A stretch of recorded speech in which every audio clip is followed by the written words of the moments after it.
उपस्थित सम्पूर्ण विशिष्ट व्यक्तित्वहरू र यस कार्यक्रमको मुख्य आकर्षण भन्न चाहन्छु म युथ जो जति पनि यहाँ पार्टिसिपेसन देखाएर आफ्नो सहभागिता देखाएर सहभागी भएर आइपुग्नु भएको छ।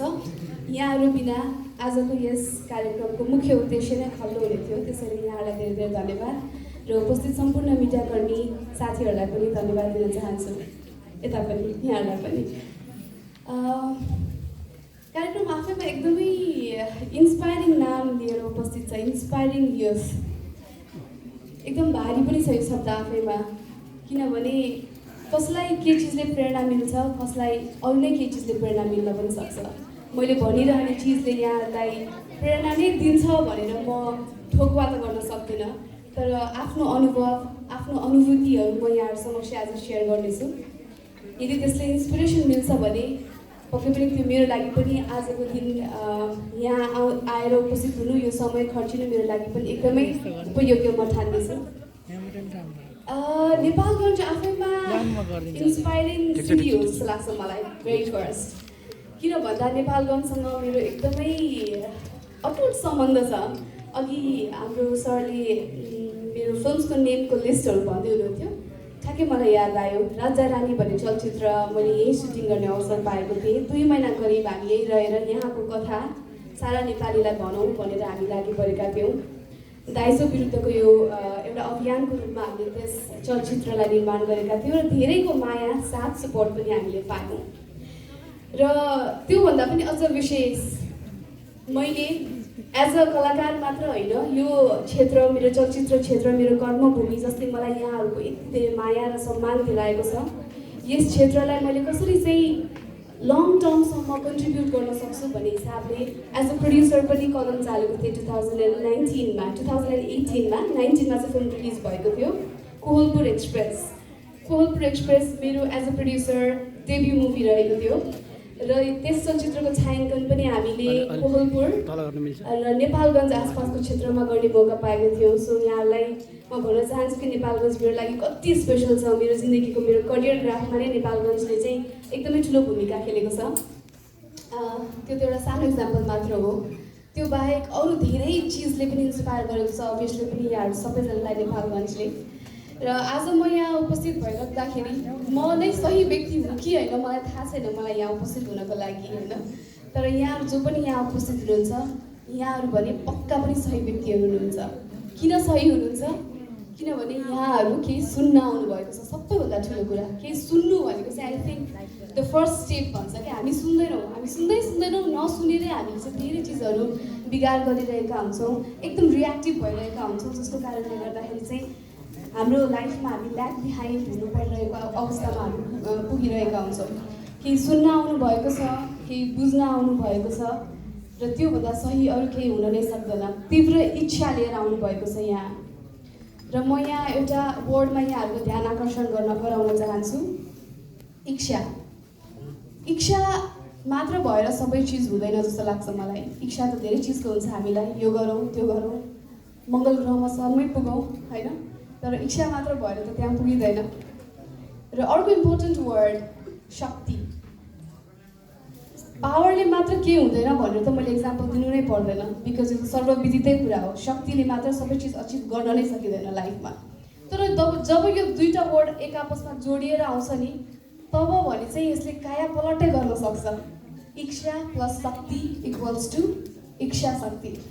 हजुर, इच्छा शक्ति छ यदि हामीमा भने चाहिँ हामीले चाहेको हामीले गर्न आँटेको सबै कुराहरू चाहिँ हामीले पुरा गर्न सक्छौँ जस्तो मलाई लाग्छ।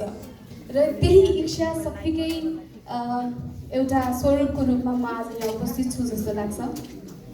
किन भन्दाखेरि आज इच्छा शक्ति मैले मेरो स्कुलको लाइफमा काठमाडौँ स्थित आरुबारीको बाल सृजनालय स्कुलमा म पढिराख्दाखेरि एउटा इच्छा राखेको थिएँ, कलाकार बन्ने इच्छा। एकदमै तीव्र इच्छा थियो मलाई कि म एउटा एक्टर बन्न सकौँ। म सकुला त, किन भन्दा हामी जनरली हेरिरहने एक्ट्रेसको फिगर भन्दा म केही हदसम्म त्यो एउटा क्राइटेरिया मिट गर्छ जस्तो मलाई लाग्दैन थियो। त्यो मलाई भनिएको थियो भनौँ न, एउटा एक्ट्रेस भन्ने बित्तिकै एउटा एक्टर भन्ने बित्तिकै it has to look certain height, very pretty होइन, अब त्यस्तो खालको हामी देखिरहेका हुन्थ्यौँ। सो आई नेभर थट म चाहिँ एक्टर बन्न सकुला भनेर। त्यसैले मलाई कहिले पनि त्यो शक्ति आएन कि म आफ्नो पेरेन्ट्सलाई, मेरो बाबालाई, मेरो आमालाई गएर भन्न सकौँ कि म +2 पछाडि साइन्स सब्जेक्ट होइन, कलाकारिता सम्बन्धीकै कुनै ज्ञान, कुनै पढाइलाई कन्टिन्यू गर्न चाहन्छु भनेर मैले कहिले भन्न सकिनँ। पढाइमा अब्बल थिएँ म, त्यसकारण पनि बाबा आमा, मेरो सोसाइटी, मेरो टिचर्स सबैजना चाहनुहुन्थ्यो कि म डक्टर बनौँ, कि इन्जिनियर बनौँ, अथवा यस्तै कुनै रेस्पेक्टेड फिल्ड जहाँ चाहिँ मैले सोसाइटीलाई सर्भ गर्न सकौँ। तर मनको इच्छा, मनको खुसी भन्ने कुरा फेरि अर्कै हुन्छ। +2 मैले MBBS प्रिपरेसन क्लास गरिराख्दाखेरि एउटा डान्स रियालिटी सोको एडभर्टिजमेन्ट देखेँ मैले पत्रिकामा। मलाई एकदमै तीव्र इच्छा जागेर आयो कि म अहिले आँटिनँ भने मैले कहिले पनि आँट्न सक्दिनँ। जे पर्ला पर्ला म एक्चुअली बाबा र आमालाई भनेरै छाड्छु। त्यस पछाडि यदि बाबा आमा मान्नु भएन अथवा मेरो लाइफमा मेरो समयले चाहन्छ कि म अरू नै केही गरौँ भने सायद त्यो नै चिज चाहिँ मेरो लागि ठिक होला भनेर म चाहिँ सम्झौता गर्नेछु आफ्नो लाइफमा भन्ने पनि सोचेँ। तर त्यो सम्झौता गर्नु नै छ भने ठिक छ नि त, म एक्चुअली बाबा र आमालाई भनेर हेर्छु, भएन भने I take life as it comes भनेर मैले सोचेँ।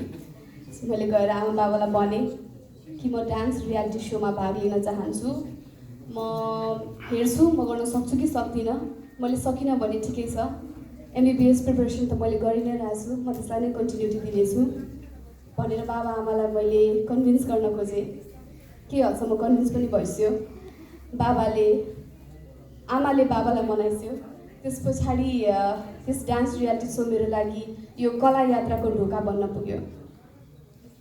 मैले सानैदेखि एकदमै चाहिरहेको चिज, पाउलो कोएल्होले आफ्नो बुकमा भन्नुभएको छ, यहाँले सुन्नुभएको होला यसलाई विभिन्न चलचित्रको माध्यमहरूबाट पनि, कि मनबाट चाहेको चिज, मनबाट गर्न चाहेको चिज चाहिँ यो युनिभर्सले नै एक किसिमले एउटा षड्यन्त्र रच्छ, कन्सपायर गर्छ कि तपाईँलाई त्यसको नजिक नजिक नजिक लिएर जान्छ। त्यो ल अफ अट्र्याक्सनले पनि त्यही नै भनिरहेको हुन्छ होइन। हामी जे चिजलाई एकदम मनबाट चाहन्छौँ, त्यहाँ पुग्न चाहन्छौँ, त्यसकै बारेमा सोध्छौँ, सुन्छौँ, हाम्रो 6 सेन्सेस युज गर्छौँ कि हामी त्यहाँ पुगिसकेका छौँ, म त्यो फिल गरिरहेको छु कि म अलरेडी त्यहाँ छु भनेदेखि यो युनिभर्सले आफैले कन्सपायर गर्छ भनेको जस्तै गरेर त्यो डान्स रियालिटी सो चाहिँ मेरो लागि ठुलो ढोका बन्न पुग्यो। र त्यहाँबाट नै मैले चाहिँ म्युजिक भिडियोको अफर पाएँ र कमर्सियल एड, क्लोजअपको एड धेरैलाई याद छ होला, तिमी किन बोल्दैनौ, यो क्लोजअपको एड र म्युजिक भिडियोका अन्य म्युजिक भिडियोजहरू सँगसँगै मुभिजको पनि अफर पाएँ र मेरो कला यात्रा त्यसरी सुरु हुँदै गयो। इच्छा शक्ति भन्ने कुरा कति ठुलो हो भन्ने कुरा म यहाँलाई अझै पनि इक्जाम्पल्सहरू दिने नै छु।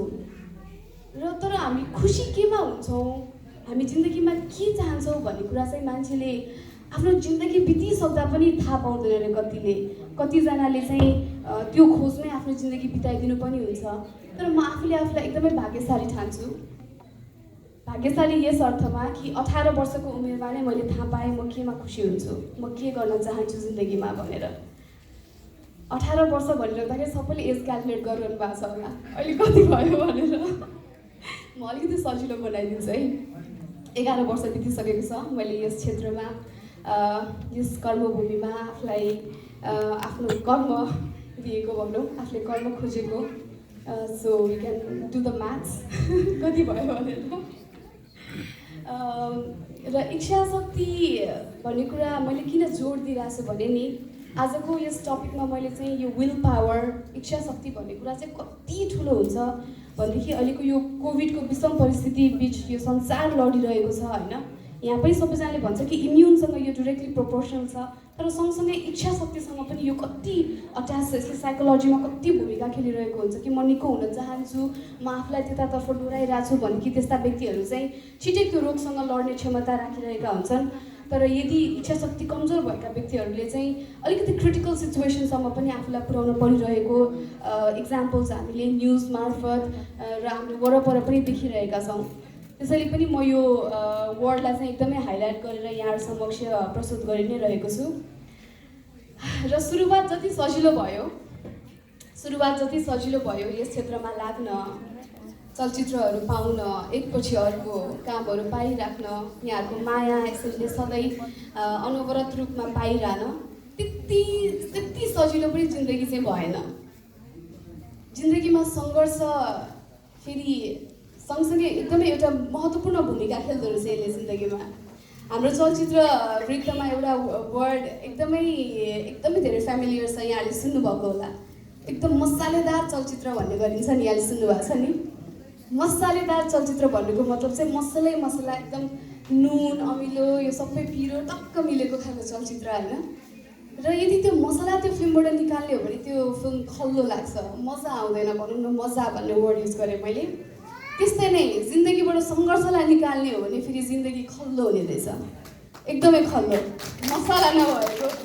मसलै नभएको चलचित्र जस्तो हुन जाँदो रहेछ।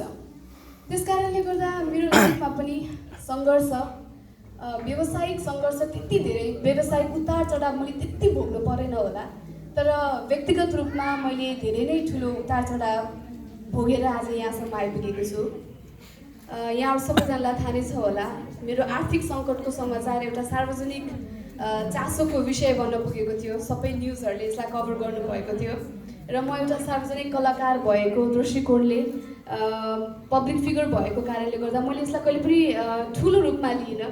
सबैजनाले मेरो जिन्दगीको बारेमा चासो राख्न पाउनु, चासो राख्न खोज्नु, मैले त्यसलाई कहिले पनि नौलो कुराको रूपमा लिइनँ र त्यसलाई मैले मेरो दिमागमा प्रेसरको रूपमा कहिले पनि सोचिनँ।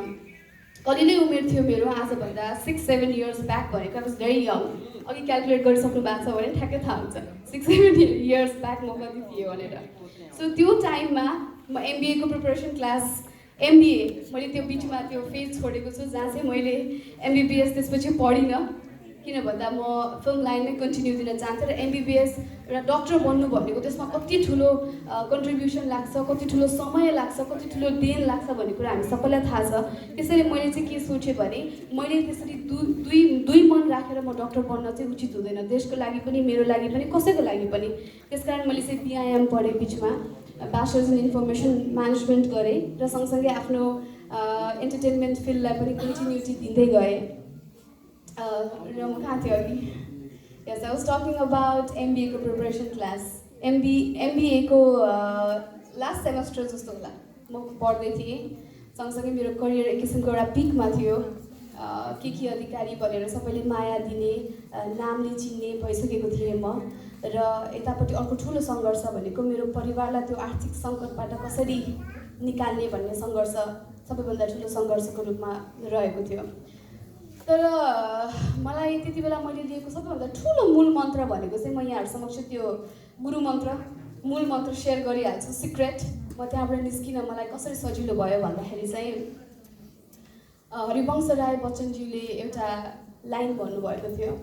म अलिकति पुस्तकहरू पनि पढ्ने खालको नेचर भएको कारणले गर्दा के हदसम्म मैले त्यसलाई नै इन्सपिरेसनको रूपमा त्यति बेला लिएको थिएँ। उहाँले भन्नुभएको थियो, कोसिस गर्नेहरूको कहिले हार हुँदैन, कोसिस गर्नेहरूको कहिले हार हुँदैन। हजुर, मैले कोसिस गर्न छोडिनँ।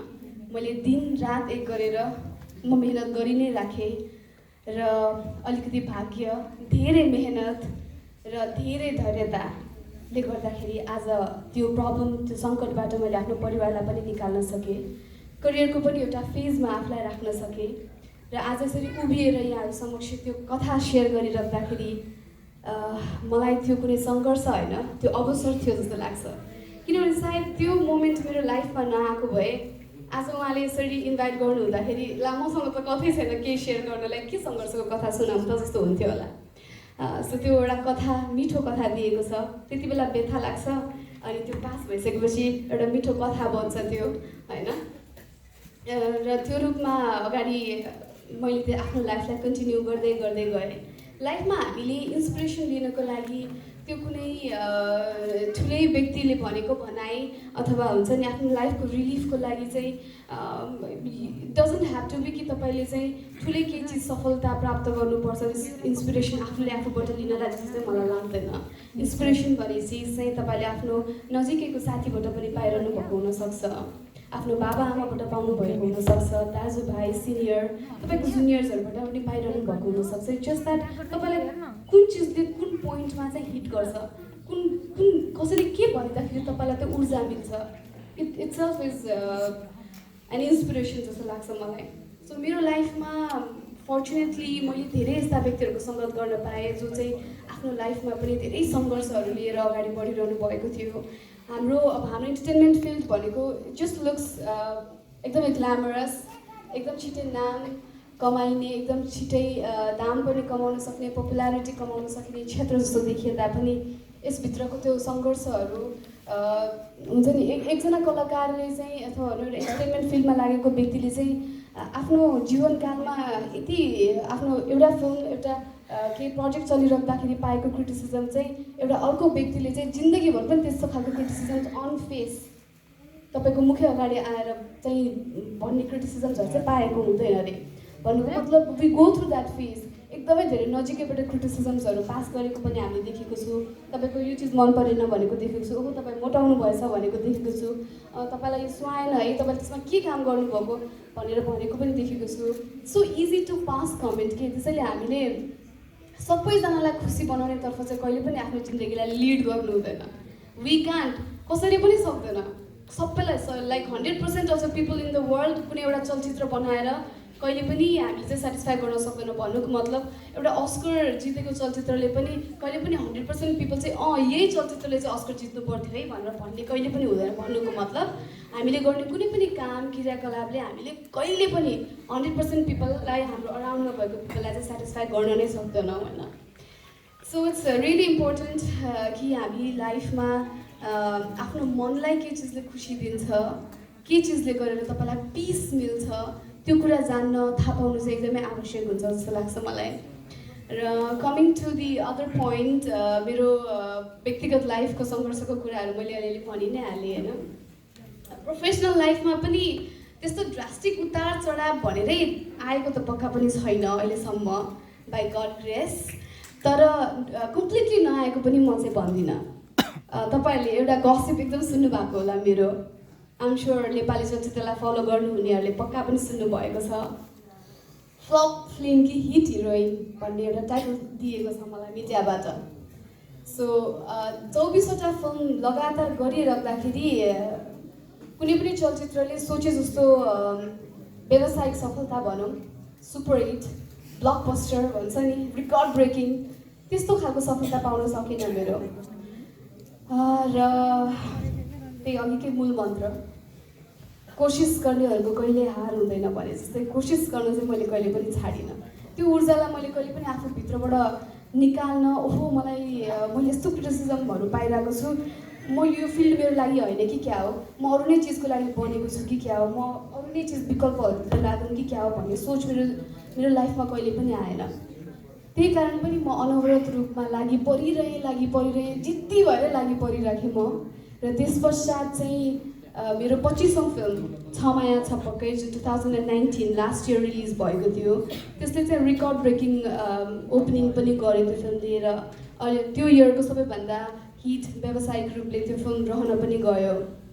यहाँमध्ये धेरैले हेर्नु पनि भयो होला, त्यसैले नै त्यो रेकर्ड ब्रेकिङ भयो जस्तो लाग्छ मलाई।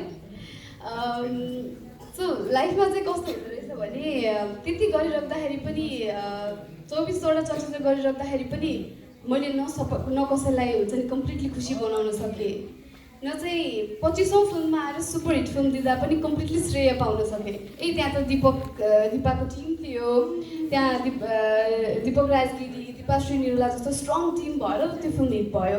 भन्नुको मतलब चाहिँ मैले लाइफमा एउटा फेजसम्म के सोच्थेँ भने मैले कहिले फिल्म सफल दिन सक्ने होला, कहिले व्यावसायिक रूपमा कुनै मेरो फिल्म चाहिँ एकदम सुपर हिट हुन्छ होला, अनि त्यसपछि मैले अब के पनि क्रिटिसिजम पाउँदिनँ होला भन्ने सोचिरहेको थिएँ कि। तर लाइफमा त्यस्तो खालको चेन्ज भनेको चाहिँ आउँदैन रहेछ। यसको मेजर रिजन अघि मैले भनेकै point, you can't actually make 100% of people around you satisfied.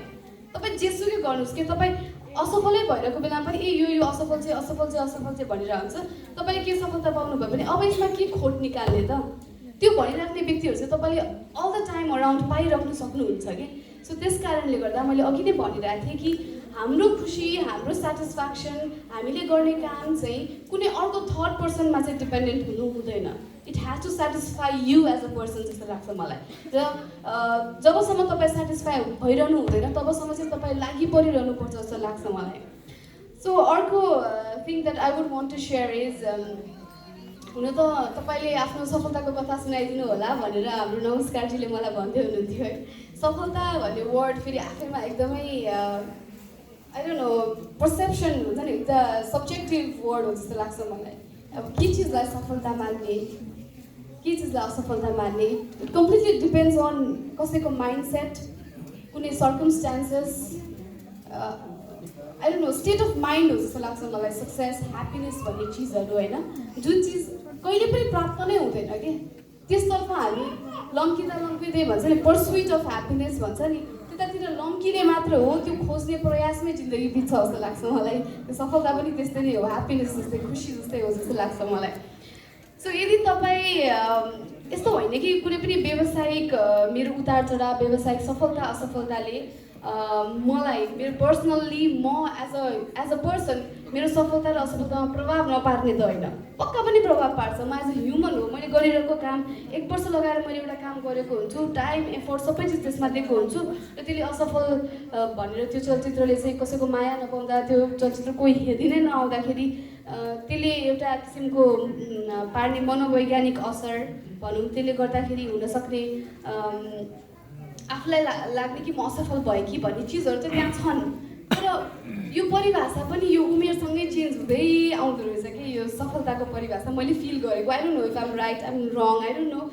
म त्यस्तो पनि धेरै उमेर पनि भइसकेको त होइन, तर यो एजसम्म आइपुग्दा पनि आई फिल मेरो सफलताको परिभाषा चाहिँ कम्प्लिटली चेन्ज भइसकेको छ।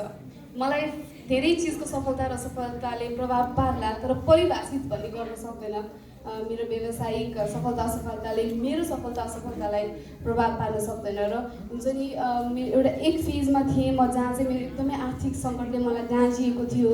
मैले त्यति बेलामै 3-4वटा कामहरू गर्नु परिरहेको थियो।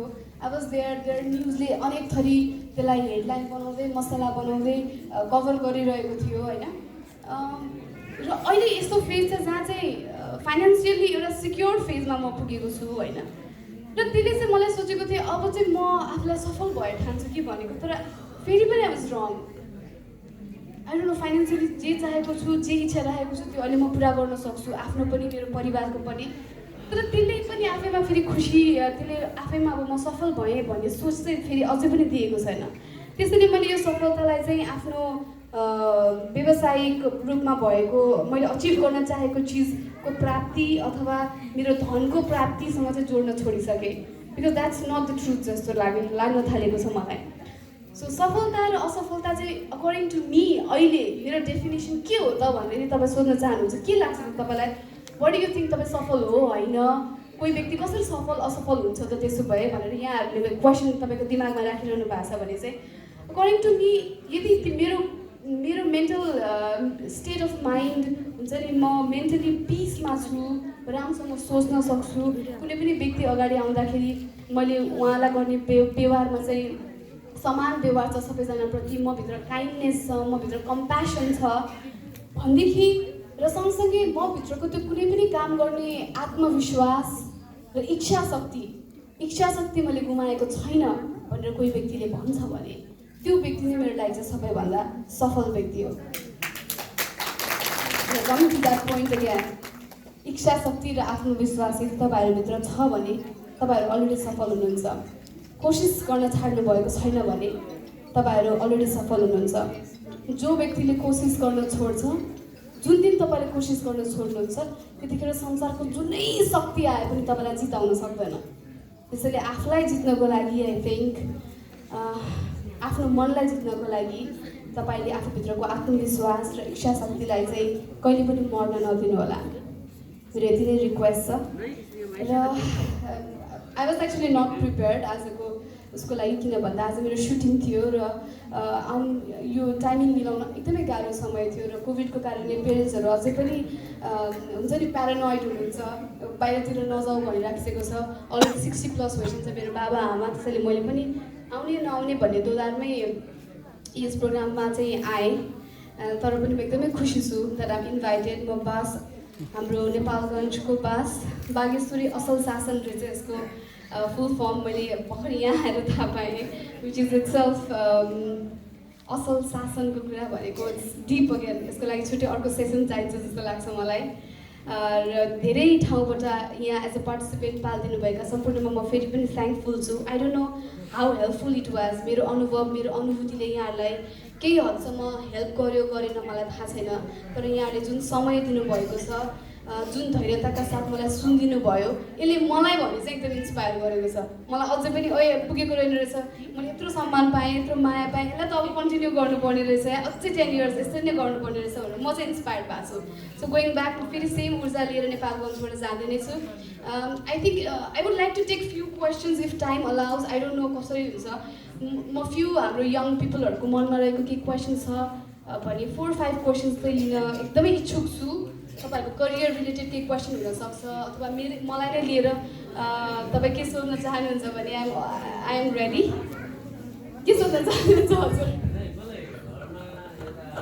आर्थिक समस्या भयो भन्ने कुरा आयो नि, आर्थिक समस्या भयो भन्ने के कारण त्यो सिचुएसन चाहिँ के हो भन्ने कुरा चाहिँ हामीले I think situation was very much clear, त्यसैले मैले त्यसमा चाहिँ इलाबोरेट नगरेको रिजन चाहिँ किन भन्दा it was all over the news. So सबैजनालाई थाहा थियो यो चाहिँ ब्याङ्कको लिलामीमा घर परेको थियो होइन, भेरी अनेस्टली। त्यति बेला त्यो फेज सेयर गर्न पनि डरलाग्दो लाग्छ। अनि ला मलाई जज गर्लान् कि मलाई यस्तो परेको थियो भनेर मलाई कमजोर सोच्लान् कि हेप्लान् कि। हाम्रो समाज त्यस्तै छ, हामी त्यस्तै सोच्छौँ नि त, एकदम जो कमजोर छ त्यसलाई हेपिहाल्ने, त्यसैले म हेपिन्छु कि भन्ने डर हुन्छ। तर त्यो फेज पार गरिसकेपछि त्यो एउटा ब्युटिफुल स्टोरी जस्तो हुन्छ कि एउटा सक्सेस स्टोरी हुन्छ नि, त्यस्तो खालको भएर जान्छ। र I think it's very much clear. ब्याङ्कको लिलामी थियो, विभिन्न कानुनी झमेलामा हामी परेका थियौँ। I had to be there all the time. म यता पनि प्रेजेन्ट हुन पर्थ्यो, यता पनि मेरो प्रेजेन्स चाहिन्थ्यो। So physical presence, mental peace हराएको टाइम, अनि त्यो आर्थिक सङ्कटले ल्याउन सक्ने त्यो मनोवैज्ञानिक असर र मनोवैज्ञानिक असरले ल्याउन सक्ने मानसिक सङ्कट हुन्छ नि, यो सबै चिजबाट आफ्नो परिवारलाई जोगाउनु त्यो आफैमा एउटा ठुलो सङ्घर्ष थियो। आई डोन्ट नो मैले त्यो लाइन बाई लाइन भन्न सकेँ कि सकिनँ। हजुर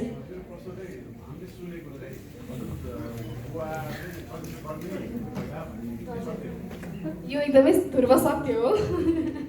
मेरो बाबा बद्री अधिकारी एक प्रसिद्ध रङ्गकर्मी हुनुहुन्छ। उहाँ विराटनगरको हुनुहुन्छ ओरिजिनल्ली, म पनि त्यतैको हो बाबा भएपछि है।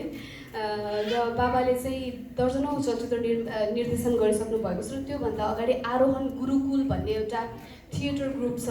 बाबाहरू चाहिँ पायोनियर हुनुहुन्थ्यो, भेटरन भनौँ, जसले स्टार्ट गर्नुभएको थियो रङ्गकर्म, यो नाटक भन्ने चिजलाई चाहिँ नेपालमा स्टाब्लिस गर्नुभएको थियो। र बाबाको सबैभन्दा पपुलर सिरिज मध्येमा अविरल बग्दछ इन्द्रावती, एकदमै त्यति बेलामा चाहिँ रमेश विकलज्यूले लेख्नु भएको त्यस कृतिमा आधारित त्यो एउटा सिरिज थियो। कतिलाई याद छ याद छैन, आम स्योर यङ लट्सलाई त थाहा छैन, तर अलिकति मोर यङहरूलाई अलिकति बढी थाहा छ।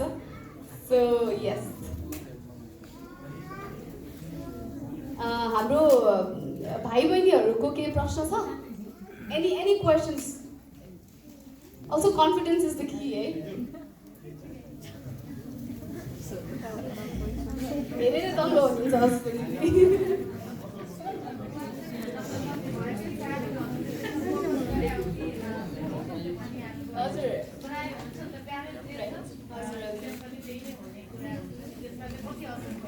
हजुर हजुर असर चाहिँ पर्दो रहेछ। किन पनि भन्दाखेरि एउटा त त्यो जिनको कुरामा म एकदम त्यो त अब साइन्टिफिकली प्रुभन चिज हो होइन, बाबाको त्यो रगत नै भएको भन्ने कुरा। र अर्को कुरा चाहिँ सानैदेखि जुन विषयमा बढी बहस हुन्छ घरमा, त्यसमा डिस्कसन भइरहेको हुन्छ, त्यसमा विभिन्न चिजले तपाईँलाई चाहिँ अट्र्याक्ट गरिरहेको हुन्छ कि यस्तो एकदम रमाइलो हुँदो रहेछ, यसमा यस्तो स्ट्रगल पनि हुँदो रहेछ, यो यस्तो चलेपछि यस्तो हुँदो रहेछ, यतिजनाको माया पाइँदो रहेछ। मेबी यो सबै चिजले नै काम गरेको हो यहाँसम्म अट्र्याक्ट गर्न। त सबैभन्दा ठुलो कुरा चाहिँ आफ्नो इच्छा शक्तिले नै हो यहाँसम्म आएको जस्तो लाग्छ। Thank you. हाम्रो पछाडि रहनुभएका दिदी बहिनीहरूमध्ये कोही अथवा यतापट्टि कोही हुनुहुन्छ? Any questions? किनभने म पनि भागि नै हाल्छु, मेरो पनि फ्लाइट छ। पछि फेरि सोध्छु भन्दा पनि फेरि नपाइएला, त्यसैले अहिले नै मलाई राखिदिनुहोस् ल।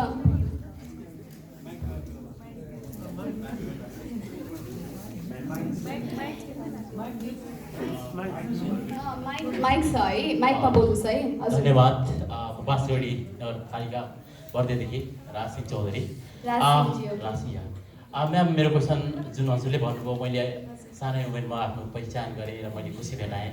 जस्ट लाइक अब तपाईँले भेटाउनु भयो, हामी जस्तो धेरै युवाहरू हामी यहाँ छौँ, हामीलाई थाहा नै छैन हामी के गर्दा कसरी हामीले आफ्नो पहिचान भेटाउने कुराहरू, त्यो हामीले कसरी त्यसलाई पहिचान भेटाउन सक्छौँ, त्यसमा अलिकति प्रश्न पार्दिनु थियो कि हामीले। खुसी कसरी भेटाउने भन्ने कुरा चाहिँ आफैमा गाह्रो प्रश्न छ। त्यसरी पनि मैले अघि भनेको थिएँ कि एउटा इन्डिभिजुअल म केमा खुसी हुन्छु, म के चाहन्छु भन्ने कुरा खोज्न पाउँदा नपाउँदै नै आफ्नो जिन्दगी बिताइसकेको हुन्छ नि। आफ्नो यो लाइफ चाहिँ उसले स्पेन्ड गरिसकेको हुन्छ अरे। अब म चाहिँ लक्कीली आई डोन्ट नो, मैले ठान्छु कि तर त्यो फेजमा, अहिलेसम्मको फेजमा मलाई लाग्छ कि त्यो मेरो खुसी हो। जुन मेरो डेफिनेसन चाहिँ फ्यु इयर्स पछि चेन्ज हुन पनि सक्छ। मैले अरू नै केही चिजमा आफ्नो खुसी भेट्न पनि सक्छु, मैले आफूलाई डाइभर्ट गर्न पनि सक्छु। Life is all about change होइन, चेन्ज त इनेभिटेबल चिज हो। डार्विनले भनेको जस्तै होइन, सर्भाइभल अफ द फिटेस्ट, जो अड्याप्ट हुन्छ सिचुएसन अनुसार त्यो व्यक्ति नै एक्जिस्टेन्स हुन, त्यही व्यक्ति नै चाहिँ यहाँ बस्न लायक हुन्छ यो पृथ्वीमा भनिसकेपछि हामीले आफूलाई त त्यसरी नै अड्याप्ट गर्न सक्नु पर्दो रहेछ। यदि something is not working for you then तपाईँले विकल्प लिन सक्नुहुन्छ। मैले विकल्प लिइनँ, म जति असफल भए पनि भन्नुको मतलब यो होइन कि सबैजनाले त्यसमा स्टिक भएर बस्नुपर्छ। के थाहा, अर्को बेटर अपर्च्युनिटी, अर्को better field is waiting for you पनि हुनसक्छ। हामीले अगाडि नै जुन चिजलाई खुसी हो, यही नै म चाहन्छु भन्न सोचेको त्यो त चेन्ज हुन पनि सक्छ। So I think it's all about त्यसमा तपाईँ कति खोजमा चाहिँ लागि परिरहनुहुन्छ, कति त्यसबारे सोच्नुहुन्छ। यो चिज चाहिँ तपाईँलाई आफै त्यो इन्स्टिङ्क्ट भन्छ नि, इन्स्टिङ्क्टले तपाईँलाई थाहा हुन्छ कि तपाईँ के गर्न चाहनुहुन्छ लाइफमा भनेर। So what you want to do, तपाईँको केही त इच्छा होला नि। या अभियसली सबभन्दा त हामीले समाजसेवा या हामीले गर्न चाहेको समाजसेवा हो त मेन कुरा। समाजसेवामा खुसी हुनुहुन्छ या त्यसो भए तपाईँलाई अलरेडी थाहा छ? या म्याम थाहा छ, बट क्रिटिसिजम त्यहाँ राम्रो गर्न खोज्दा पनि तपाईँको एकजना राम्रो गर्दा पनि त्यहाँ 100 जनाले कुरा काट्ने मान्छे भेट्छ। यो तपाईँले अघि भनेकै पोइन्ट हो, तपाईँले कहिले पनि संसारमा हुन्छ नि 100% व्यक्तिलाई कहिले पनि खुसी बनाउन चाहन्छु, म चित्त बुझाउँछु भन्ने कुरा त यो एकदम भेग टर्म हो कि यो खुसी र सक्सेस भन्दा पनि भेग टर्म हो जस्तो लाग्छ मलाई, कसैको चित्त बुझाउनु भनेको। सो सबैभन्दा बेस्ट वे इज आफ्नो चित्त बुझाउनु। तपाईँ आफ्नो चित्त चाहिँ बुझाउनु, आफूले राम्रो काम गरिरहेको छु भन्नु तपाईँलाई थाहा चाहिँ हुनु पऱ्यो डिप इनसाइड। मैले कसैलाई नराम्रो गरिरहेको छुइनँ, डिप इनसाइड म प्राउडली आफ्नो ऐनामा हेर्न सक्छु, म खुसी छु अहिले मैले जे गरिरहेको छु मेरो लाइफमा भनेर चाहिँ तपाईँलाई थाहा हुनु चाहिँ फेरि जरुरी हुन्छ। So that is it. Thank you राजी। धन्यवाद।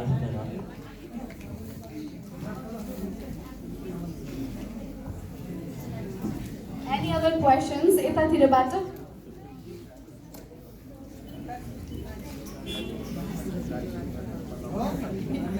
यताबाट स्माइलहरू मात्र आइरहेछ क्वेसन्स भन्दा। हजुर पर्सनल क्वेसन सोध्न नपाएँ, तपाईँको बिहे कहिले भनेर त्यो बाहेक सबै सोध्न पाएँ। तपाईँ क्युट हुनुहुन्छ होइन, एकदम आकर्षक व्यक्तित्व छ, कसै पनि प्रिटी देखिनुहुन्छ, एकदम धेरै प्रपोजहरू आउँछ होला नि। मैले भनिहालेँ नि, नत्र